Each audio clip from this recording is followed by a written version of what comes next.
Câmara Municipal de Uberlândia. Um novo tempo, uma nova Câmara.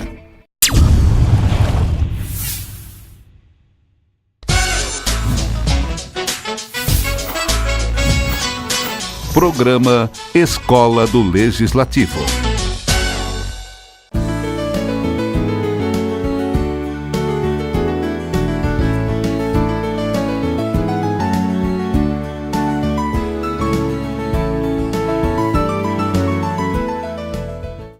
Olá, você que nos acompanha diretamente aqui do plenário Homero Santos, na Câmara Municipal de Uberlândia, novamente, diálogos públicos da Escola do Legislativo. E hoje, para aqueles que dizem que futebol e política não se discute, é o tema de hoje, futebol e política. Desde já, agradecendo a presença de assessores parlamentares aqui no plenário e também os nossos convidados para discutir esse assunto, levando informação, conhecimento e também conscientização a você que também nos acompanha pela TV Câmara Uberlândia.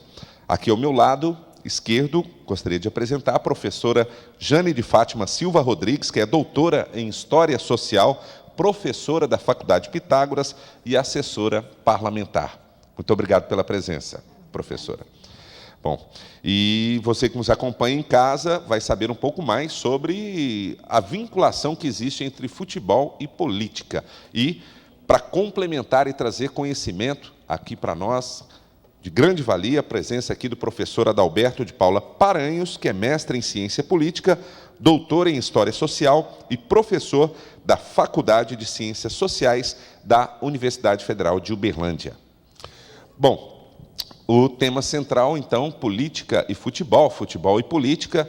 Há quem diga que futebol e política não se discute e existe exemplos claros no mundo inteiro, historicamente falando, de que futebol é um instrumento utilizado pela política para a ascensão de uma nação sobre outra, enfim, mostrar uma superioridade, uma suposta superioridade. Eu queria começar com a Jane, abordando esse tema de maneira global, e daqui o professor também fique à vontade para intervir no assunto, seja complementando ou contradizendo, fique à vontade, vou mediar aqui. E aos participantes aqui no plenário, podem formular perguntas de acordo com a maneira que o tema vai se desenvolvendo aqui, e no intervalo nós separaremos algumas perguntas que no segundo bloco serão direcionadas aos nossos convidados. Jane, bom dia. Muito obrigado pela presença aqui. Eu aqui agradeço, né, no sentido de podermos discutir uma temática tão própria. Estamos às vésperas, né, de hospedar uma próxima Copa do Mundo, e a questão da política se nos apresenta como algo, né, extremamente importante para algumas discussões que se tornam, né, óbvias para, pelo menos, nós, estudiosos no assunto, né? Talvez eu, particularmente, não entenda muito bem dos meandros, né, do futebol, mas dos meandros políticos que o envolve, sim. Bom, como você colocou, um dos exemplos mais significativos que nós temos da utilização política do futebol acontece na Itália fascista.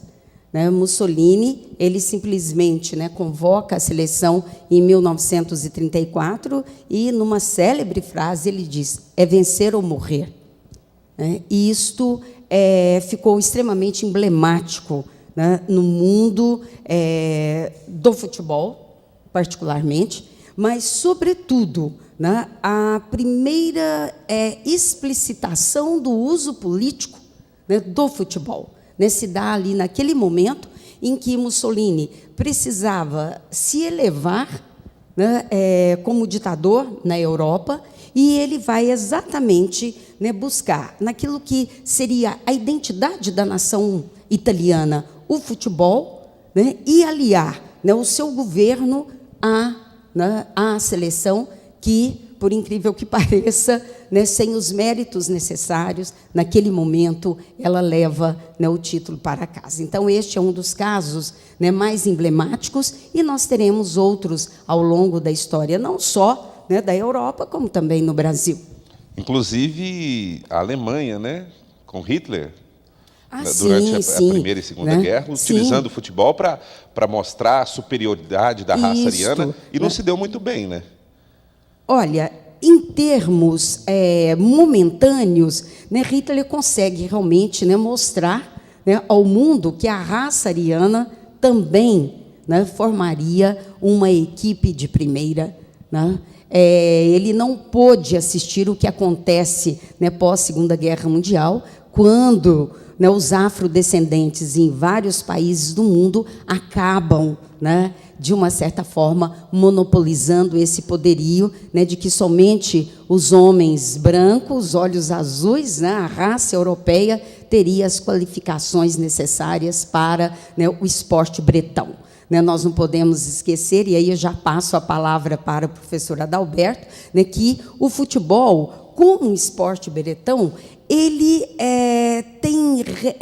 no seu início, tinha regras e normas vinculadas muito à questão da era vitoriana na Inglaterra, ou seja, uma disciplina lordiana, né, e, ao mesmo tempo, uma finesse, né, uma sofisticação que somente os europeus teriam. Por quê? Porque os europeus eram civilizados. Nós vamos ver que o futebol no Brasil será proibido, né, aos trabalhadores e aos negros, né, os afrodescendentes, até 1910.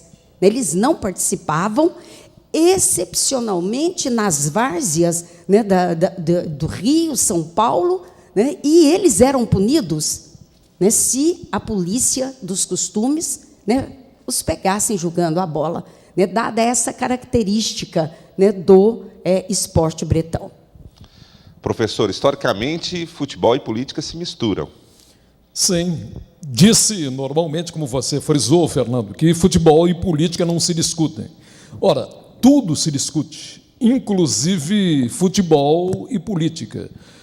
Ora, normalmente também se costuma afirmar que o Estado, os governos, especialmente os de corte mais autoritário, ditatorial, procuram se valer do futebol para se promover, né? E o fazem como um ingrediente do jogo político de afirmação da nacionalidade, de certas concepções, como a Jane já explicitou convenientemente. No caso, por exemplo, da Alemanha nazista, tentou-se fazer dos esportes, não apenas do futebol, mas das competições olímpicas, um meio de promoção da raça ariana, e muitos foram os resultados frustrantes, inclusive no âmbito das Copas do Mundo, de 34 e 38, que não foram vencidas pela Alemanha.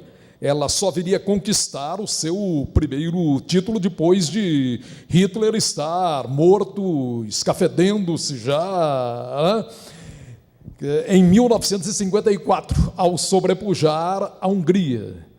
Agora, o importante a salientar, a meu ver, é que não apenas o futebol é usado como instrumento de manipulação política. Na sociedade de massas, tudo mais também é objeto de um tratamento dos governos no sentido de buscar atrair para si eventuais ganhos políticos propiciados por essa ou aquela prática que tem uma dimensão mais coletiva.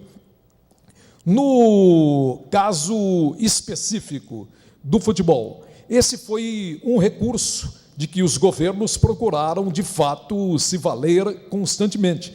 Mas nem sempre os resultados conhecidos no campo de jogo se espelharam no mundo da política.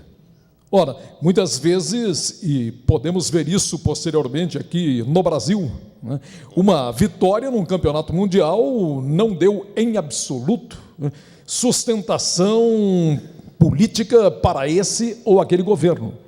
Agora, a meu ver, um mito que se deve criticar e pôr abaixo é o de que as massas se deixariam manipular facilmente, né, por essas artimanhas, a partir dessas artimanhas urdidas pelo governo. Uma coisa é a intenção governamental, outra é o resultado efetivo que essas operações logram alcançar. Eu diria, para finalizar essa primeira intervenção, que a época da Guerra Fria, o esporte foi também usado como instrumento de afirmação da superioridade dessa ou daquela nação. As competições olímpicas que colocaram frente a frente os Estados Unidos e a União Soviética tinham o esporte, digamos assim, como um objeto secundário, porque, na verdade, a disputa política estava em primeiro lugar. O número de medalhas, né, que os atletas soviéticos ou norte-americanos pudessem ostentar no peito, isso era o que contava acima de tudo. E, nesse contexto, um pequeno país como Cuba chegou, inclusive, a mostrar a importância de um regime político voltado para o incentivo a prática de esporte mais massiva, mais democrática, no sentido de abarcar amplas parcelas da população. Era um instrumento de propaganda política do governo cubano. Bom, o professor suscitou uma questão interessante aqui, né, de colocar frente a frente a Rússia, União Soviética, com os Estados Unidos, e entra Cuba no meio.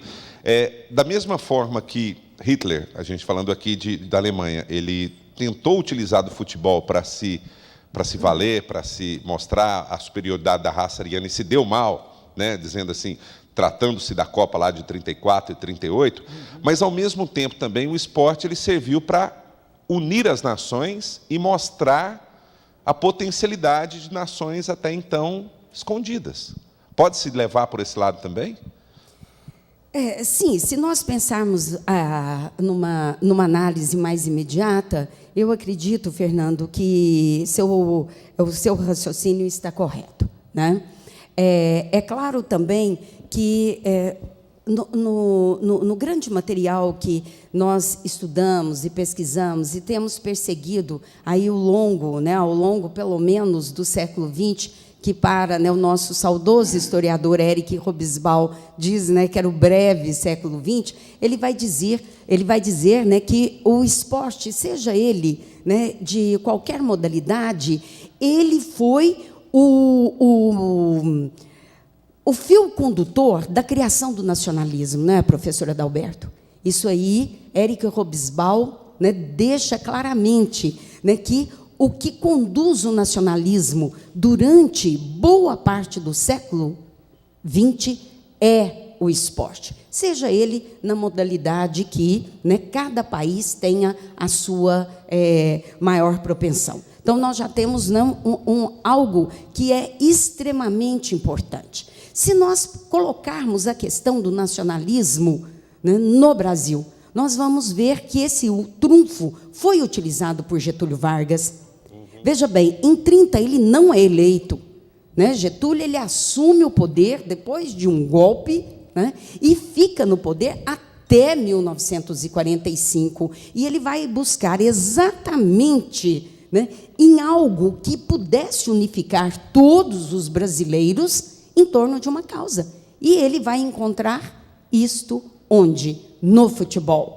O futebol será utilizado durante todo o período de Getúlio Vargas, né, como esse elo, não só da criação de uma identidade nacional, né, como também de projetar o Brasil no exterior. Tanto é que é com Getúlio Vargas que nascem todos os mecanismos, né, de profissionalização do futebol. O Conselho Nacional de Desportos, a Confederação Brasileira de Desportos e, de uma certa forma, né, o aval que o governo Getúlio dá, né, a esse esporte, né, que ele considera como o elemento, né, de identidade da nação. Então, isso é extremamente importante, não é, professor? Jane, eu creio que essa associação que se estabelece historicamente entre nacionalismo e futebol é algo muito evidente, né? inclusive um teórico de esquerda, muito contestado hoje, Louis Althusser, chega a dizer que é por meio do esporte que aflora, em grande parte, o sentimento nacionalista em determinados momentos da nossa história. Agora, o meu enfoque é um pouco diferente no seguinte sentido. Eu creio que o futebol, inclusive sob a era Vargas, é um dos elementos de afirmação da nacionalidade, mas não o carro-chefe desse processo. Por quê? Nessa mesma época, nós temos, por exemplo, a tentativa do governo de legitimar o samba como expressão musical da nacionalidade, a partir da perspectiva de domesticação de certas manifestações das classes populares, procurando associar o samba a uma concepção positiva, ou seja, de valorização do trabalho, de enaltecimento das riquezas naturais, das belezas do Brasil. Então, há todo um conjunto de fatores que acaba sendo mobilizado pelo governo Vargas para promover o enaltecimento da nação. O futebol seria mais um aspecto da questão, mas o envolvimento, por exemplo, do DIP, Departamento de Imprensa e Propaganda, com o incentivo e a celebração de um determinado tipo de música que viesse a engrandecer o Brasil, estilo sambas exaltação, será notável nesse período. Então, veja, o futebol faz parte dessa engrenagem. Eu digo isso com uma certa ênfase porque, normalmente, a meu ver, até se exagera um pouco a influência do futebol nesse processo, quando, do meu ponto de vista, os resultados efetivos dessas iniciativas não são tão significativos assim quanto possam parecer à primeira vista.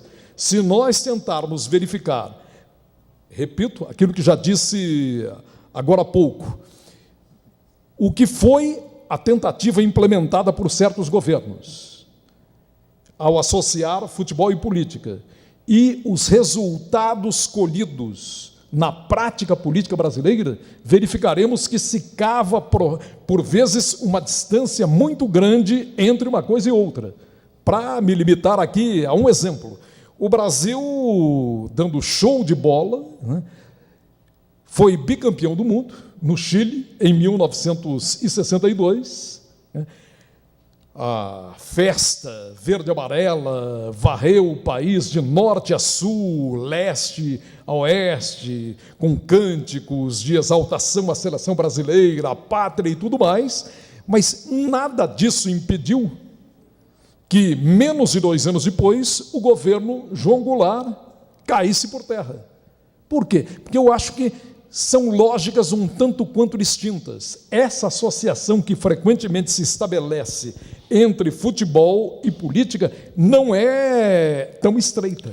Não é estratégia eu penso, correta, professora assim. Adalberto, que ela muitas vezes não é tão estreita, mas nós temos que colocar algo que é extremamente importante, né? Você colocou o samba como, no momento, né, nesse momento crucial de afirmação, né, do Estado Nacional Brasileiro, que se inicia, né, logo após a proclamação da República, em 1891, nós vamos ter um outro fato agregador, que é o rádio no Brasil.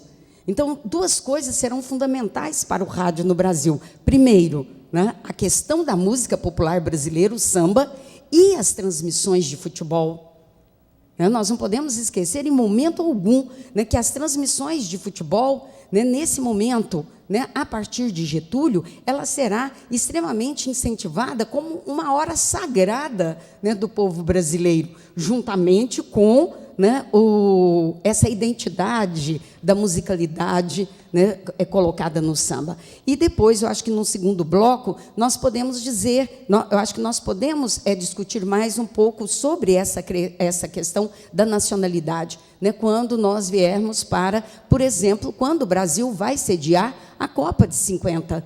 né? Veja, o Maracanã foi construído em 2 anos, o maior estádio de futebol do mundo, num país saído, né, da Segunda Guerra Mundial, né, com um problema seríssimo de governabilidade, quando, em 1947, elege-se, né, o general Eurico Gaspar Dutra, e ele consegue, né, lógico que o estádio não ficou pronto, né, mas a Copa foi realizada e nós tivemos o maior fracasso, né? Só conseguimos, em 1958, o título, né, de campeão no Brasil, dentro, né, do governo Juscelino Kubitschek, que vai, né, angariar os louros dessa vitória, embora, né, nós já estaríamos aí, né, com uma consolidação do que nós já temos, né, do nacionalismo. Qual que é o nacionalismo? É o desenvolvimento 50 anos em 5 anos em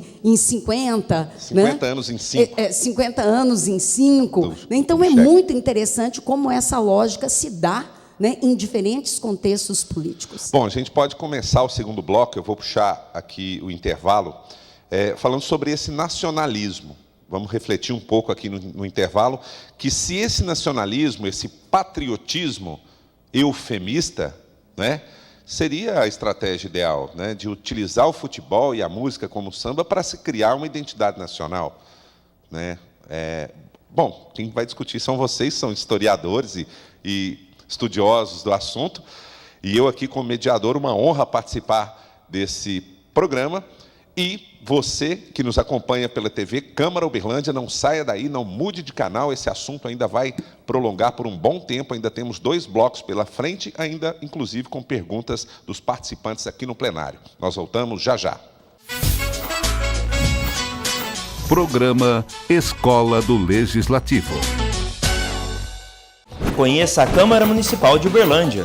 Acesse www.câmarauberlândia.mg.gov.br. Notícias. O perfil de cada vereador. Assista aos programas veiculados na TV Câmara. Dê a sua sugestão. Participe. www.câmarauberlândia.mg.gov.br. Programa Escola do Legislativo. Estamos de volta aqui pela TV Câmara Uberlândia, diretamente do plenário Homero Santos, na Câmara Municipal, discutindo aqui futebol e política no Diálogos Públicos da Escola do Legislativo. Comigo aqui, a professora Jane de Fátima Silva Rodrigues, que é doutora em História Social e professora da Faculdade Pitágoras, também assessora parlamentar, e, do meu lado direito aqui, o professor Adalberto de Paula Paranhos, que é mestre em Ciência Política, doutor em História Social e professor da Faculdade de Ciências Sociais da UFO. Voltando um pouco o tema que a gente encerrou o primeiro bloco discutindo, professor, que é sobre esse patriotismo eufemista, né? Que é um patriotismo exagerado, que não seria um tiro no pé de utilizar isso como uma forma de se criar uma identidade nacional. Não é subjugar ou, como eu diria, depreciar a inteligência do povo brasileiro. É um ponto de vista meu, mas que pode ser discutido aqui, acredito. Veja bem, em relação a uma série de fenômenos, eu citei agora há pouco o samba, saindo um pouco da nossa pauta estrito sensu. Dona, o samba não foi eleito ícone musical da nacionalidade por obra do governo Vargas. Os próprios sambistas, já desde o início dos anos 30, né, apresentavam esse gênero musical como a expressão mais característica da nacionalidade. O governo Vargas veio a se utilizar disso, assambarcando, por assim dizer, esse símbolo e procurando fazer dele um ícone nacional, colando o samba à expressão da nação e aos interesses governamentais. O mesmo vai acontecer com o futebol e muitas outras coisas. Os governantes vão se valer disso, da mesma forma como fazem em relação à guerra. Ora, então não é simplesmente o futebol. A Guerra das Malvinas ocorreu no momento em que a ditadura argentina carecia de maior base de sustentação e procurou, por meio da situação de pátria ameaçada, lançar mão de apelos nacionalistas, inclusive para se fortalecer. O mesmo vai acontecer no Brasil à época da Segunda Guerra Mundial com o governo Vargas. Em nome da nação, vai se pedir aos trabalhadores que, mais uma vez, apertem os cintos, como se houvesse mais algum buraco no cinto que possibilitasse esse aperto, né? E tudo mais em nome da grandeza ou da segurança nacionais. Ora, pensando especificamente no caso do futebol, você tocou numa questão que me parece relevante. Há, frequentemente, uma concepção, a meu ver, simplista sobre essas relações entre futebol e política. E quem fala aqui, inclusive, é um ex-locutor esportivo, diga-se de passagem. Ora, frequentemente, se parte do pressuposto da idiotia do povo. O povo, diriam, inclusive, alguns teóricos da escola de Frankfurt, como Adorno, Horkheim, é marcado por uma certa obtusidade e seria, em última análise, uma espécie de presa fácil de certos mecanismos de dominação, da indústria cultural, etc. e tal. Desculpa interromper o raciocínio, assim, até falando de idiotice, não é um patriotismo eufemista, é ufanista, sim, é a palavra certa, me desculpem. Ufanista, porque me ufano, porque me orgulho do meu Brasil, etc. e tal. Então, esse tipo de coisa acontece. Mas, veja, o que eu quero ressaltar, parte-se do pressuposto de que o povo é idiota, se deixa seduzir facilmente pelas mensagens veiculadas, inclusive pelos meios de comunicação, a chamada indústria cultural, rádio, televisão, revistas, etc. e tal.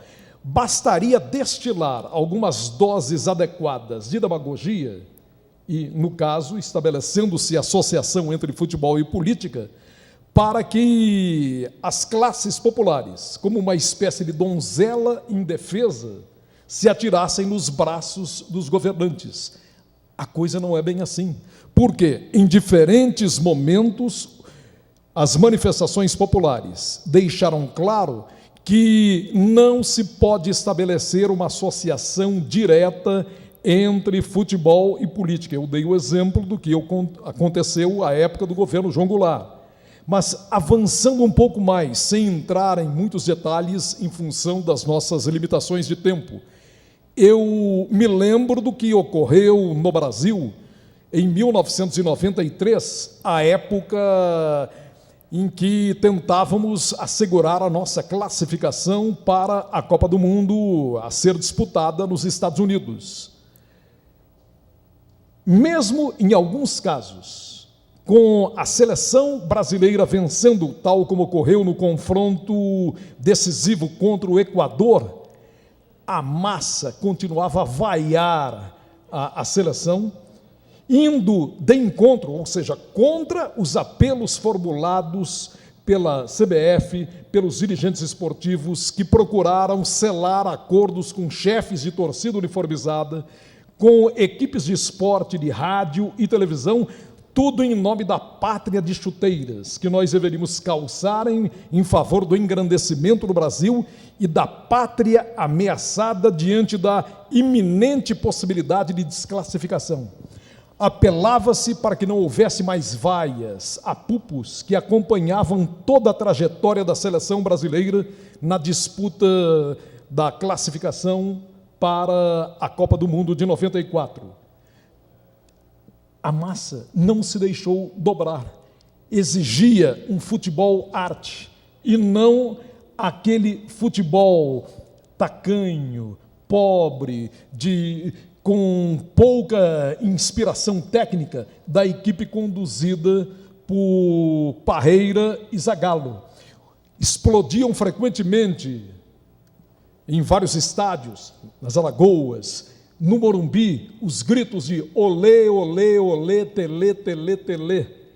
E a massa queria Palinha, Cafu, Zete, em lugar de Tafarel, porque esses jogadores simbolizavam naquele momento o clube a prática do melhor futebol, a conjugação entre arte e futebol expressa no futebol apresentado pelo São Paulo, então campeão mundial de futebol. Então veja, apesar de todos os apelos para que, em nome da nação ameaçada, houvesse uma conciliação nacional, não se conseguiu domar a reação da torcida. Olha, por quê? É como se ela dissesse, né?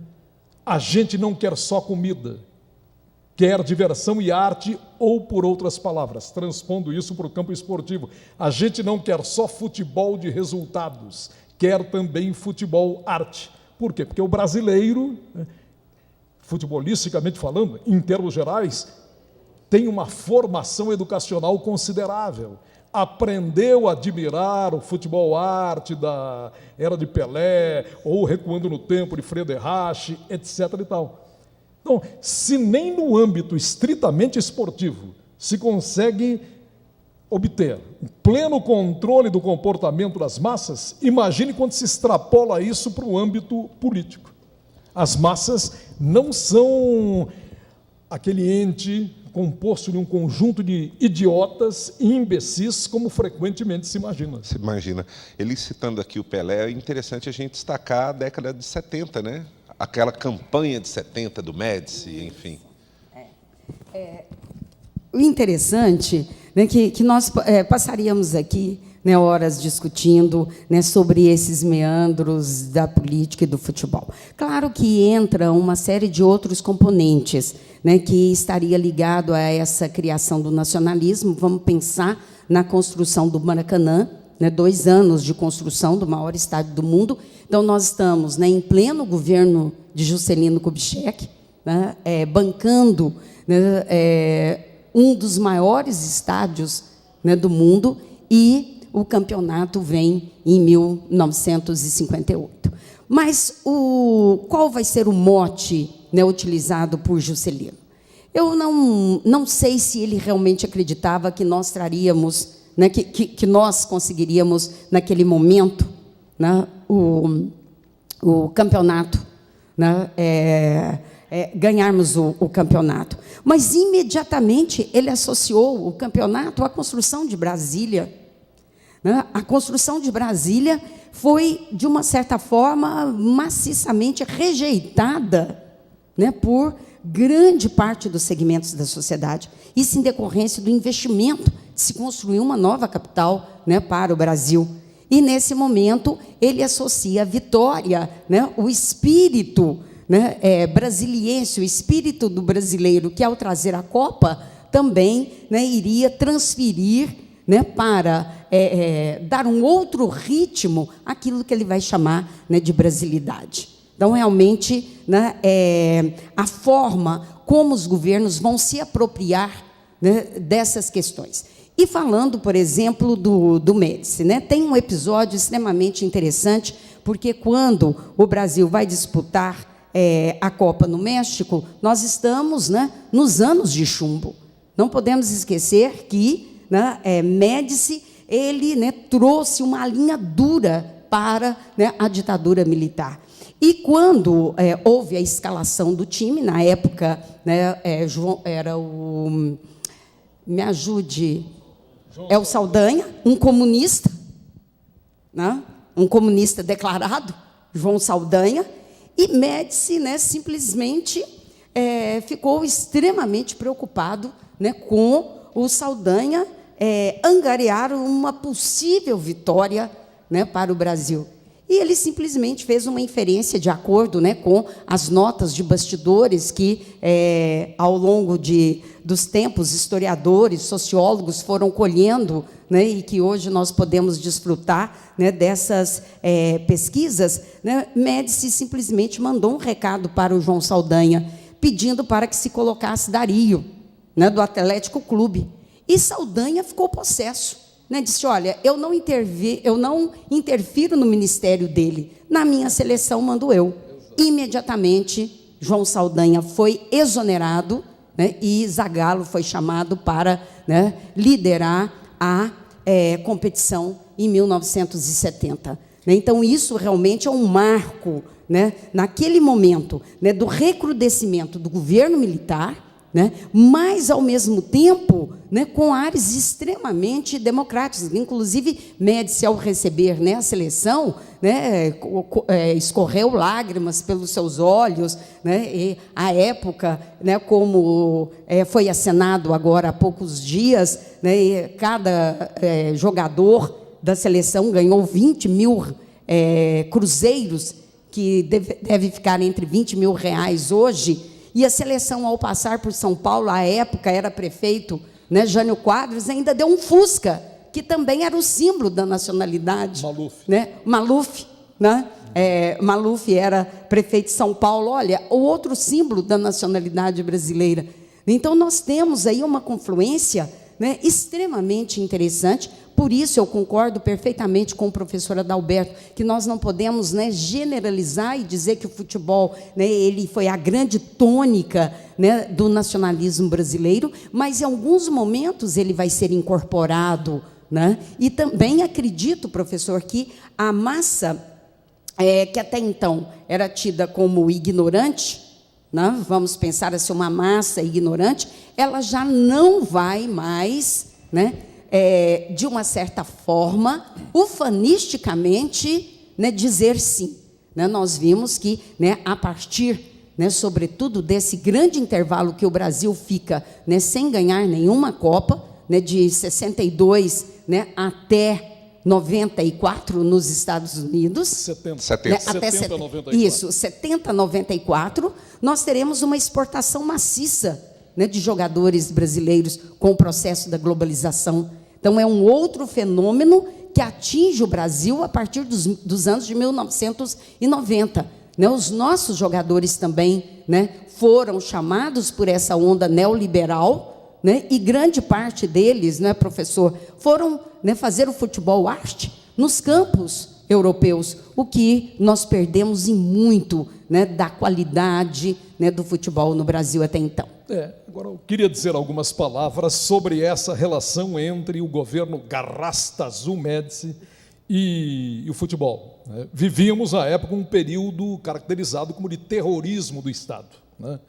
Muitas das torturas, desaparecimentos políticos e tudo mais que se praticaram naquela época estão sendo reexaminadas hoje por comissões da verdade e coisas que tais. Pois bem, o Brasil venceu o Campeonato Mundial disputado no México em 1970, dando show de bola.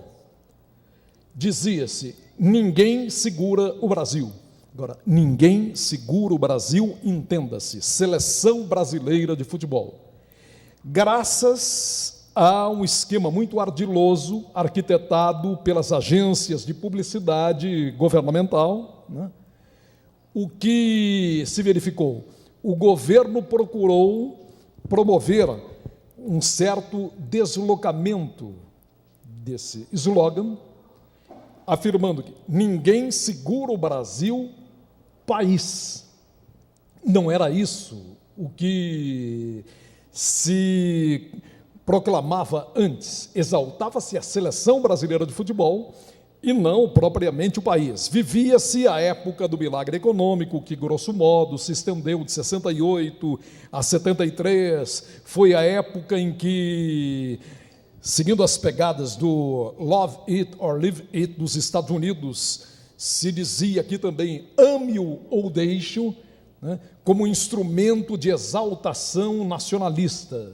Então, visitava-se o nacionalismo associando ao futebol e procurando tirar proveito político disso para o governo. Ora, essa era a intenção, mas eu volto à questão. E os resultados efetivos? Olha, eu pergunto, o que significa hoje, passados mais de 40 anos, a figura de Emílio Garrastazu Médici na memória do povo brasileiro? Praticamente nada. O que significa dizer que toda essa propaganda ou tentativa de vincular política e futebol em prol do enaltecimento do governo foi por água abaixo, historicamente falando. Quais são algumas figuras políticas que exerceram a presidência da República e que permanecem incrustadas na memória popular? Eu citaria uma mais antiga e outra mais recente: Getúlio Vargas e Lula.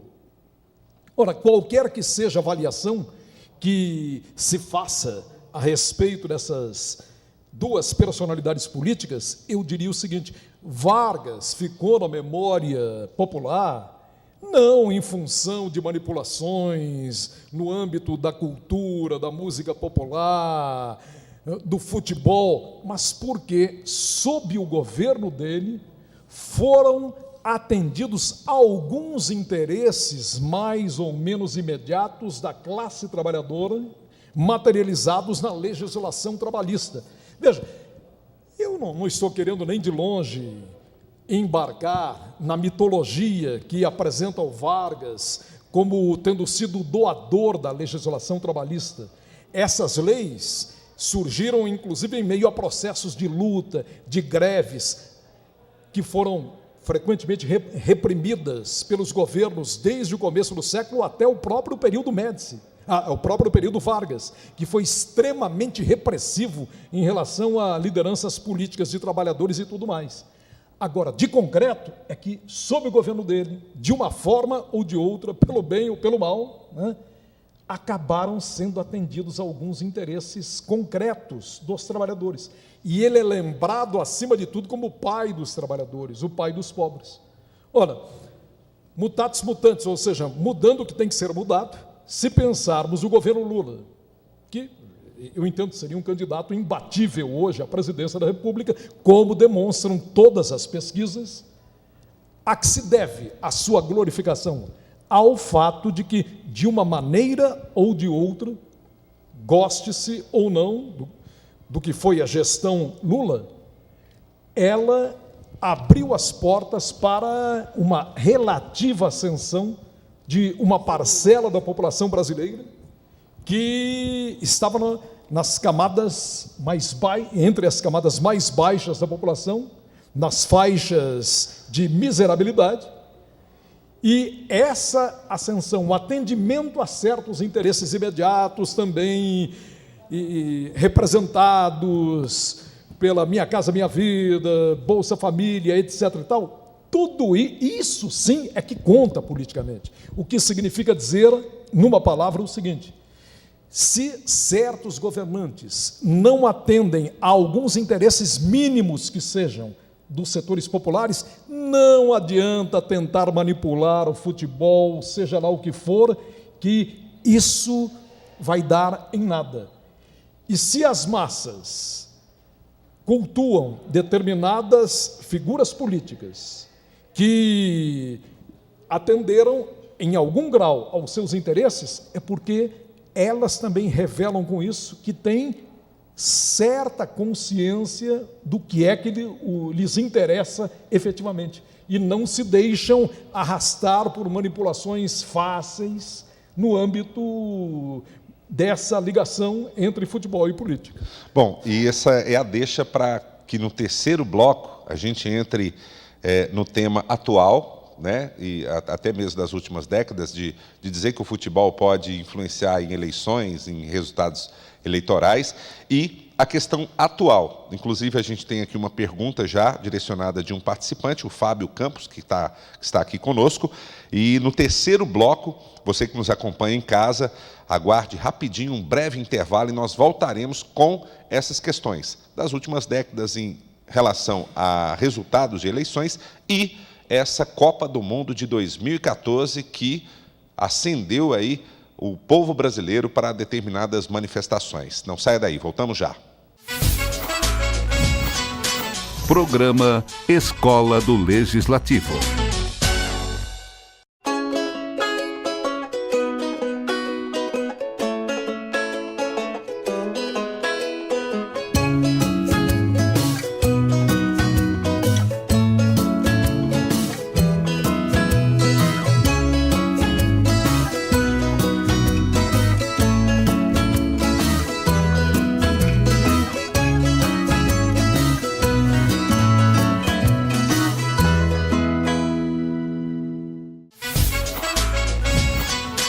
Programa Escola do Legislativo. De volta aqui pela TV Câmara Uberlândia, diálogos públicos da Escola do Legislativo, desta vez falando sobre futebol e política.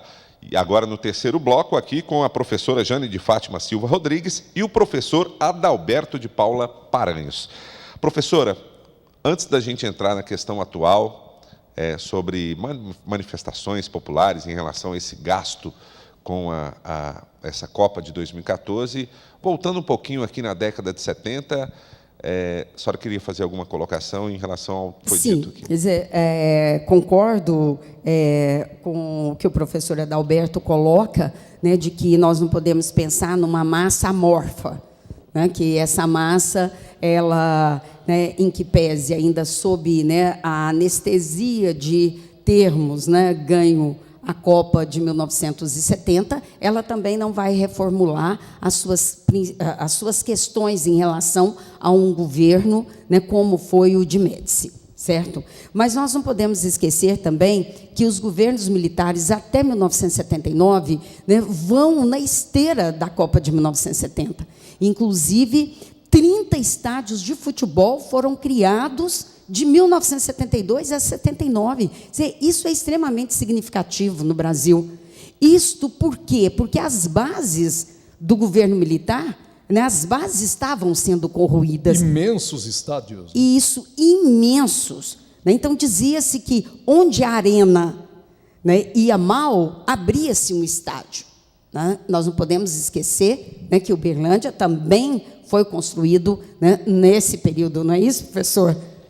Se não me engano, foi inaugurado em 1982. Sim. Não tenho certeza agora, mas parece-me que sim. Mas, enfim, vem na esteira, vem surfando nessa onda. Isto, exatamente, né, uma coincidência, né, que nós tivemos, na época, né, o gerenciamento da construção desses estádios coube ao então presidente da Confederação, né, Brasileira de Futebol, Heleno Nunes, que era presidente da Arena no estado do Rio de Janeiro. Então, a tentativa de deslocar, né, a perda de poder político, né, dos governos militares na construção, né, desses gigantescos estádios de futebol. Inclusive, ontem eu estava assistindo a um programa, já por volta de meia-noite e meia, em que se dizia que a arena do estádio do Mato Grosso, como chama o estádio? Pantanal. Pantanal, já está com 2 shows alocados, né, de música country, música internacional country, festival de música country. Por quê? Não há time.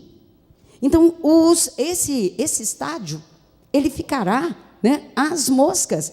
Então, pensando, né, numa rentabilidade, nem é rentabilidade, mas uma sustentabilidade, já tem 2 grandes mega shows, né, para, a partir de julho, exatamente porque não há time de futebol, né, que seja capaz de levar as massas, né, até o estádio. E Fernando, me permita só uma pequena observação.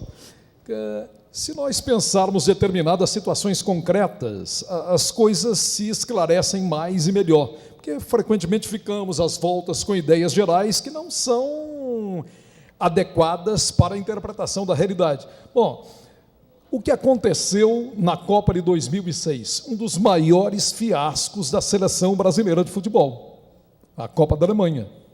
Sim. Isso teve repercussão no plano governamental. O que ocorreu? Lula, né, foi reeleito presidente da República. Né? Quer dizer, então, historicamente não influencia. Né? Claro. Resultado de Copa do Mundo não influencia no resultado eleitoral. Historicamente, né? Desde 94, o Brasil ganhou. Historicamente, né, nós não podemos fazer essa correlação. Né? O que nós temos que fazer uma reflexão mais pontual e crítica, né, de como isto será, né, de uma certa forma, tido como ganho para futuras, né, políticas. Por exemplo, Figueiredo se recusou, né, em trazer a Copa para o Brasil. Ele se recusou, ele disse, o país não tem estrutura, né, inclusive chamou João Avelange e disse a ele, nem pense, né, nós temos uma dívida faraônica, né, nós estamos com problemas estruturais gigantescos. E mesmo Fernando Henrique, nas suas 2 administrações, né, cogitou em trazer a Copa para o Brasil, mas não conseguiu. Talvez, professor, eu acredito que o nosso fracasso em 2006 tenha levado o presidente, né, à época, o presidente Lula, a fazer todos os esforços para que a Copa viesse em 2014. Né? Tanto é que ele disse, não serei, não estou, né? E nem serei, estou como presidente, mas não estarei em 2014. Né? Então, veja bem, essa articulação também pode ser pensada, né, nessa popularidade que ele tem adquirido, pelo menos nos últimos meses, né, na política brasileira. Né? Ele será sempre lembrado como o presidente que desafiou toda, né, uma conjuntura, né, que nem Figueiredo conseguiu bancar essa Copa, e muito menos Fernando Henrique Cardoso. Eu acho que, numa palavra, o desempenho da seleção na Copa não garante a manutenção de um governo, de um projeto de poder, de determinada agremiação política, também como não afeta a vitória ou a derrota das oposições. Eu acho que são 2 coisas que correm em raias mais ou menos separadas, por mais que se queira fundi-las. Bom, vamos pegar o gancho aqui. Primeiro, de 82, Figueiredo não quis trazer a Copa, e porque o Brasil não tinha estrutura. Para a gente entrar no momento atual agora, hoje a gente tem estrutura para trazer uma Copa do Mundo? E segundo, entrando na pergunta aqui do participante Fábio Campos, que é, estas manifestações populares contra os gastos com a Copa do Mundo refletem um amadurecimento político do povo brasileiro? Então, primeira questão, o Brasil teria estrutura para trazer uma Copa do Mundo agora? E o que refletiu, que parece que não, nessas manifestações, seria um acorde do povo brasileiro? Eu, particularmente, estou entre aqueles que entendem que não, né? Mas isso tem a ver com uma certa tendência megalomaníaca também do Lula e daqueles que investiram nessa iniciativa. Lula vai poder dizer, e ele tem batido nessa tecla, assim como a presidente Dilma, né? Nunca, jamais na história deste país se produziu uma Copa como a nossa, mas, olha, há uma série de gargalos por aí que deveriam levar as autoridades a temer pelo, aspas, sucesso da Copa, né? Então, nesse sentido, eu acho que haveria realmente coisas muito mais importantes a serem feitas no Brasil do que esse desperdício de recursos públicos, né, envolvendo a realização da Copa, as associações espúrias, porque não é só uma questão que diga respeito ao poder público, às grandes empresas privadas, né, aquelas que participam historicamente, né, da distribuição do bolo gerado pela corrupção, que é mais ou menos crônica. Claro, não é só no Brasil, em muitas outras nações isso acontece. Mas aqui, como disse alguém dias atrás, com um certo grau de cinismo, bom, temos que sediar a Copa, ela já está aprovada, quem tinha que roubar já roubou o que deveria roubar e bola para frente. É assim que se vai fazer a Copa. Agora, essas manifestações, para responder a segunda parte da questão, do Fábio, refletem o amadurecimento político? Não, acho que expressam um descontentamento em relação a essa situação. Eu, em termos gerais, acho que elas são justificáveis, né? Ainda que, eventualmente, possa haver aqui ou ali também uma tentativa de aproveitamento político por parte de setores oposicionistas que vislumbrem tirar proveito eleitoral disso. Mas, por tudo que eu já disse, eu acho que essa tentativa de auferir ganhos eleitorais a partir dessas práticas é algo muito problemático. Inclusive, a história tem nos mostrado isso, né? Que não é possível fazer essa associação imediata, não é, professor? Vejam bem, uma das questões básicas, né, se nós pensarmos em países do porte, não talvez do porte, mas que durante algum tempo ficaram no anonimato, como a África do Sul, e nós sabemos o quão foi sofrido, né, para a África do Sul sediar aquela Copa. Menos sofrido foi para a Alemanha. A Alemanha já tinha toda uma, né, estrutura. Aquilo que era bom, melhorou. Né? Aquilo que era bom ficou muito melhor ainda. Né? Esse foi, né, talvez o grande problema, o grande sucesso, né, quando a Alemanha e mesmo a Coreia do Sul e o Japão, que dividiram, né, uma das últimas Copas do Mundo, porque já eram países que tinham uma infraestrutura boas, elas tornaram excelentes após a Copa. Então, tivemos ganhos, né, nesses países. Mas vamos à África do Sul hoje. Dezenas, centenas de trabalhadores foram desalojados, né, foram banidos, né, dos locais onde eram necessários, né, modernizar a cidade do Cabo, exatamente, né, para que o turista não visse ainda o grau de miserabilidade naquele país. Então, quando nós pensamos nesses gastos, você disse, né, Fernando, 30 bilhões, né, cerca de 80% dos cofres públicos. Isto. E nós pensamos, né, em estruturas que deveriam estar melhores, muito mais, né, do que esses grandes campos de futebol que vão ficar ociosos, como este que eu acabei de dizer. Não me lembro, em um dos programas que eu vi ontem. Olha, já tem 2 shows internacionais agendados para que a gente possa, pelo menos, tirar a sustentabilidade de manutenção desses elefantes brancos. Então, por aí, né, nós já sabemos que grande parte de tudo que foi, né, injetado na construção desses estádios, né, vão ser corroídos realmente, né, pelo tempo. E foi prometido demagogicamente pelo Lula, pela Dilma, pelo ministro dos Esportes, né, que não se investiria recurso público, né, iríamos recorrer fundamentalmente à iniciativa privada. Ora, historicamente, a iniciativa privada procura se eximir de correr grandes riscos. Aqui, no caso do Brasil, isso é evidente, né? É ela que não quis participar para valer, por exemplo, da construção, do investimento na construção da CSN, etc. Normalmente, ela espera que o Estado tome a iniciativa e, depois de limpo o terreno, né, amaciado o terreno, aí a iniciativa privada vai reclamar a desvinculação do Estado, aí passa a reivindicar o Estado mínimo, etc. Desde que esse trabalho preliminar, que não é tão rentável, né, tenha sido executado pelo Estado.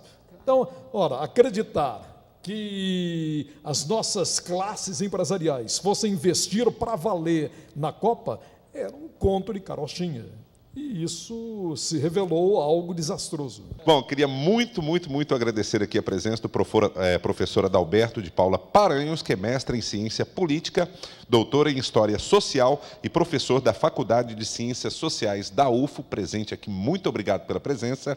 E também a professora Jane de Fátima Silva Rodrigues, que é doutora em História Social e professora da Faculdade Pitágoras e assessora parlamentar. Agradecendo também a participação de todos aqui no plenário e de você em casa que nos acompanhou pela TV Câmara Uberlândia, o Diálogos Públicos da Escola do Legislativo. Muito obrigado pela sua presença aí de casa e pela sua audiência. Até um próximo programa.